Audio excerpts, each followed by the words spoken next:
Hey everyone, and welcome to our first live reaction. Outlaws, good to see you all too. Alright, everybody always asks, where'd you get it? Who made your sword? Who hurt you? Tell me where he touched you. No, not that. But seriously, can you blame them? I know, it's pretty freaking awesome. Alright, yeah. So, Adam Volpe, I would say Volpe. I knew somebody in high school who that was their last name, and they pronounced it Volpe. I like how you're always like not in the video anymore. You're just like this weird, disembodied voice or whatever, just hiding. That's me. I'm just a disembodied voice. Yep. So he's the one that made my sword back in 2017. I reached out to him after watching Berserk 2016, 2017. Unlike most people, it had a like amazing effect on me. I was like, whoa! Like just watching that Dragonslayer just destroy things, the big giant metal sounds, the yes, the clang too, although I would say it's more like a, I don't know, the sound a battleship makes when it's like hit with rounds and whatnot. And when I got it, it clangs. It does indeed clang. So, Adam is making what I believe is the world's heaviest sword, the world's heaviest reproduction of an anime sword, just overall. Is it wheelable? Supposedly not. We're not going to watch the whole video. We're going to do chunks and bits. But I think you guys should go do it. It's in the link on this live video. Take a look. Let's see what he's got going on. In this video, we're going to be building the iconic Dragonslayer. The Dragonslayer has been continuously wielded for the past 35 years by Guts and the manga Berserk. In my opinion, this is the original giant sword to end all giant swords. To date, no one has attempted to build a full-scale version of this sword, so I think it's the perfect challenge for my lunatic self. Alright, that's all the introduction we need for this behemoth. Let's get right into it. It's got his little sexy intro. I know, he has a cool intro. Alright, so first things first, we've got our blank for the blade. Now, this thing is by far the biggest I have ever made. That's massive. That's insane. Maybe the biggest I ever will make. We've got 517 pounds of steel here. This thing is a solid 2 inches thick. Jesus. That's about 50 millimeters. I definitely cannot pick that up by hand, so I've got a lifting magnet here, and believe it or not, that can pick up. He has to, so he has to lift up with the crane. Right now, that's like, I don't know how heavy it is, but the end result is 300 plus pounds. Almost a full ton. Very useful for this sort of thing, especially when I need to pick it up and put it down, you know, nicely, gently, so to speak. Alright, if you're expecting me to watch the whole video from beginning to end, I'm not going to do that. I want you guys to go over there and watch it. That way Adam gets the views and the coverage. I'm just doing chunks and bits. So if you're annoyed and you want to go watch the real thing, go kick rocks and go watch his instead, because he definitely deserves it. This is a lot of work. Yeah. How long do you work on this for? What did he tell you? Probably longer than mine. Like way, way longer. Jesus. As my ears are destroyed. Yeah, I can't hear what's going on. It's probably for the best. Yeah. I feel like what the hell? Look at that. Alright, well, my first cut actually seemed to be pretty successful. I actually started. Oh my god, that's insane. You can see I kind of screwed up. Yeah, kind of a little too far away from that soapstone line, but then I got it back in pretty well. And you can actually see where I wasn't getting full torch penetration. And I had to break out that last piece right here, right at the bottom. But not too bad for my first try. Unfortunately, we are already completely out of gas, so this is gonna take a while. Alright. Jenny, you missed it. There's a little kitty that ran by. Alright. Aww. That's good. Let's go over to the next part. Okay, there's him. After you saw the other side. So, or, sorry, torched the other side. Preheat really helped. Kind of looks a little rougher, but that's mainly because I had to go back over it just a little bit. There were a few spots I hadn't quite gotten all the way through, so that's insane. I was actually moving slightly too fast. But it worked. I don't appear to have ruined this a bit. Okay, so it looks like Michael Cthulhu is in this one, and Michael Cthulhu is actually the first guy that we saw who was actually making Dragonslayers. I never thought anybody would make something this massive. So Michael Cthulhu is also in this video at some point, although if he worked on the project, I'm not sure, but it'd be cool if he did. And then we'll drag this thing over to the milling machine.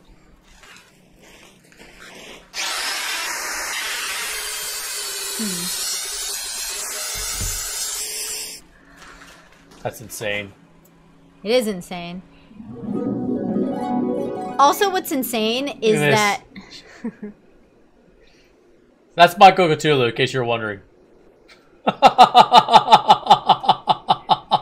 The original giant sword master. Yep. He does look like Godo. He does look like Godo. Oh my god, it's hilarious. And what's I don't even know why. Oh my god, this guy just grinded down. Look at that. He just grinded all of that down. Holy crap. He has his name written in chalk for some reason. What's up? And what's crazy is that Adam is huge. He's super Adam's tall. not a small guy, by the way. He's I feel like he's probably like, taller and stockier than me. Yeah, he's definitely got to be over 6 feet tall. Probably like 6'2", 6'3". He's pretty freaking huge. I think this is... You know, at least 15 feet or so. This has got a tiny little mast on it. It can only lift maybe 8 feet. And the reason why I wanted it is because the mast doesn't stick up above the, you know, the roof line of the machine, which allows me to get inside the relatively short doors of this shop. The other reason is it's got these very short forks on it. He has to lift it up with this damn crane. Alright, so my That's improvised crane idea insane. worked great, right up until it didn't. The problem here is Oh, it got stuck. all this slack, but I can't raise the mouse anymore. It'll hit that garage door. And I can't close the garage door because it'll hit the back of the forklift. So the goal here is I'm going to have to raise this thing probably as much as possible. I mean, I might as well raise it to the roughly the height of the mast itself, so I have as much lifting range as possible. And that'll get... Okay, you guys can figure out how he solved that problem on your own. So, really quick demonstration on what I'm talking about with the laser. Let me turn off the lights and I can show you.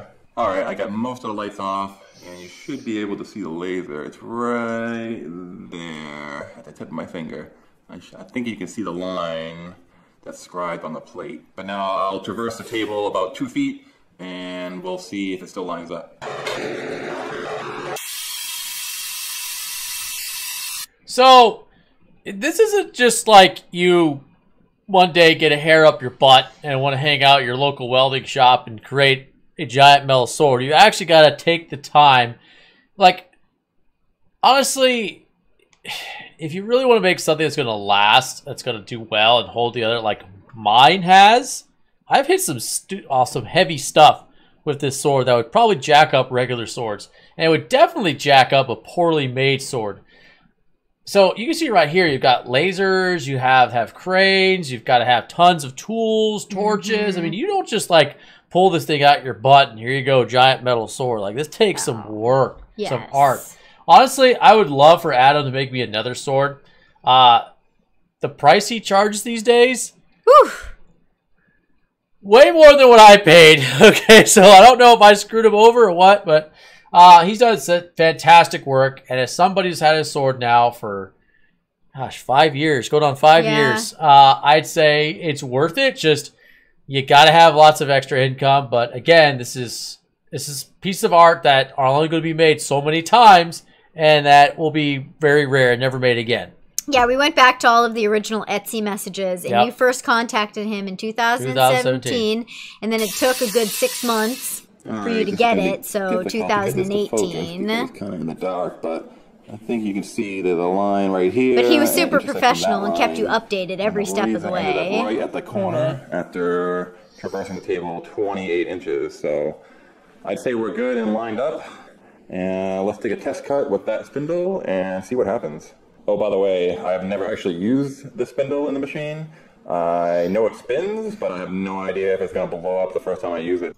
You saying that his website looked good, professional? No, I was saying he was super professional. He kept in constant contact with you and kept you updated every step of the way on how production on your sword was coming, where he was at in the process, just letting you know that he was still working on it, because it took a good 6 months for him to make it. To put in perspective, I ordered an armor suit that cost way more, and it's no longer with me. Someone else got it. I hope they're having a good time with it.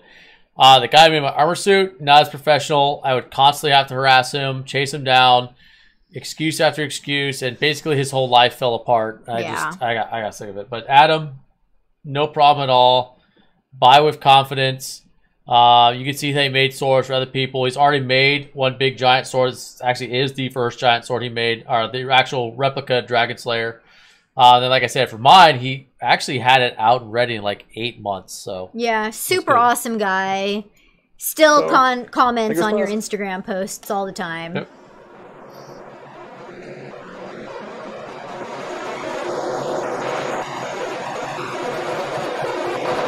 Wow.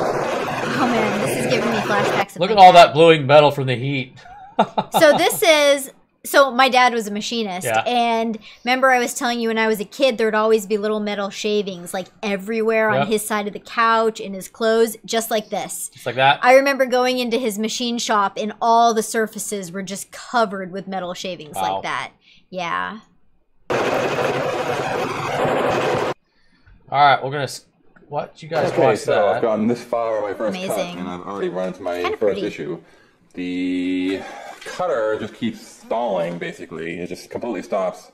And I played with it a little bit, and I kept hearing in the future. Okay, so I didn't bother filming it, but I finally finished this section of the cut, about half of it or so.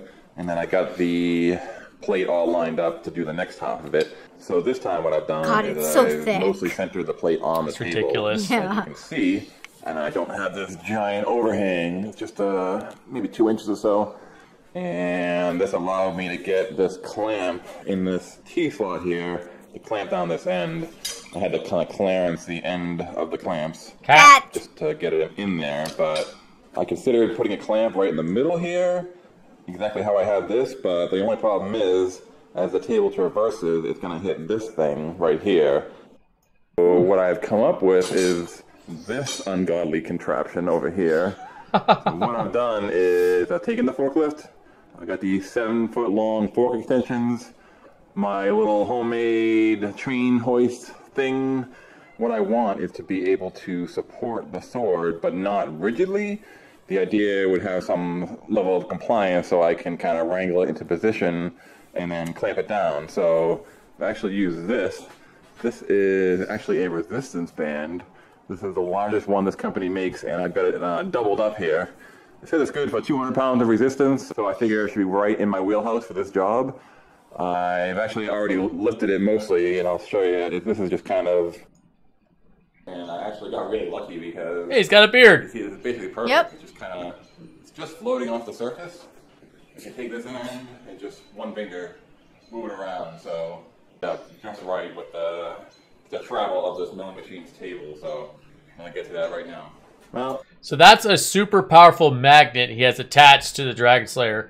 And right now, I think when he started off, it was, I want to say like maybe 700-800 pounds. I'm not sure. I didn't hear that part. But, and then right here, that's so crazy. That's probably at least 500 something. It's not completely, like he has just tons of metal he still has to shave off. Yeah. That's insane. Like, and you can see right here, it's like, this is the mechanics. So I kind of laugh when I see people being like, oh yeah, we're gonna lift the Dragonslayer, and they do like a bazooka squat, which is like not even the same thing. And I'm just looking at this, I'm like, no, you're not. Because it is so immensely more heavy when you're trying to lift the sword and you have all that weight out in front of you. As an actual sword, yeah, not like I'm doing some kind of weird, not like a barbell clavicle snapping squat. Yeah. That actually didn't take very long. I can't believe I'm saying this, but the first time I positioned the sword blank, you know, I just kind of eyeballed it. And then when I used the laser to verify, it was exactly perfect. Like, I could not have made it any better. I have no idea. That's, like, impossible, but anyway, it saved me a ton of effort, so I've got my redundant clamps here, and I kind of eased up on the pressure of this a little bit, especially because it's going to be articulating left to right, and I don't want it to pull too hard. I can move the handle of this very easily, just, you know, I mean, it's almost floating. Hopefully this works. Let's get started.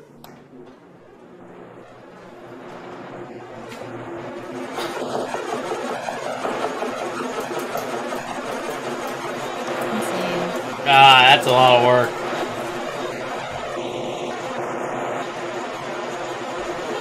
we are on our final pass. We're cutting off our last eighth of an inch or so. Get some real nice, pretty chips down here. Everything seems pretty happy. This whole rig has held up really well so far. Very close, and I'm calling it good, so let's get this thing to milling. That's insane.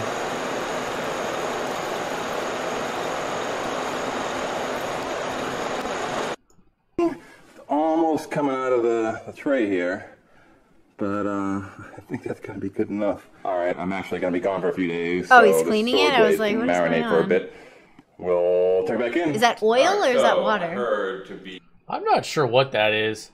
It's not water. It might be some kind of. Remember, that's what Michael Cthulhu used to put his swords in, like to do something with it, some chemical, molecular setting or whatever. I'd have to go back and listen to it, but I want you guys to also go look at it. Watch the full video. It's freaking awesome. We'll make sure we play it afterwards, so we don't mess with his algorithm. be a real YouTuber, you gotta pimp your merch in every single video. So here we are. That's the one thing we have not done. What? To be a real YouTuber, you have to pimp your merch in like every single video. It's Yeah, like, we don't oh, have man. any merch.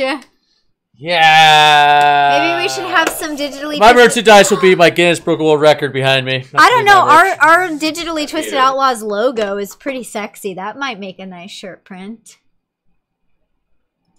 A really excellent artist to make me some 80s inspired PHM designs, and she gave me 4 of them. I was gonna pick one, but honestly I like them all, so here they are. I got this one right here. I've got this one. Oh, as that well. one's cool. I like That's that cool. one. That's cool. I really like Ooh, the that color one's scheme nice on too. this one, but I think this one's my that favorite. one's- It's kind of got like Outrun / Motley Crue vibes. Definitely right in my wheelhouse. If you like any of these new designs, I'll have a link down in the description to purchase your own. I'd really appreciate your support on this, as I'm trying to break my all-time sales record. In the last 7 years, I've managed to sell 1 t-shirt. I'm hoping for 4 this time, maybe 1 of each. By the way, So, Adam has said he's sold 1 shirt in 7 years. Wow. Makes me want to buy a shirt. Adam, I like you, so what we'll do, obviously, I think you like me too. What we'll do for Adam is I'll take a look, and then we'll make a decision, and then we might be one of his first few customers. Yeah, We'll I like see. some of those We'll shirt see. designs. All right, let's see here. We're almost done with the video. There's Adam destroying stuff. So Adam, too, has also destroyed things with a Dragonslayer that he made for a customer. Well, that's the Raider sword. Yeah. Yeah. Sorry, that was a Raider sword he made. hey, that is not a joke. I have actually sold only 1 t-shirt in the last 7 years, my entire YouTube tenure. Alright, that's it. See you in the next part. All right. All right, Outlaws. Go check out Adam. Super awesome guy. Also, make sure to give my comment a thumbs up. And also, leave Adam a comment, too, because that'll help get the algorithm going. And then, yeah, thumb up your own comment, too, because that'll also help get the algorithm kicking for him. Whew, I am tired. All right, Outlaws. We'll see you next time. Bye. Bye.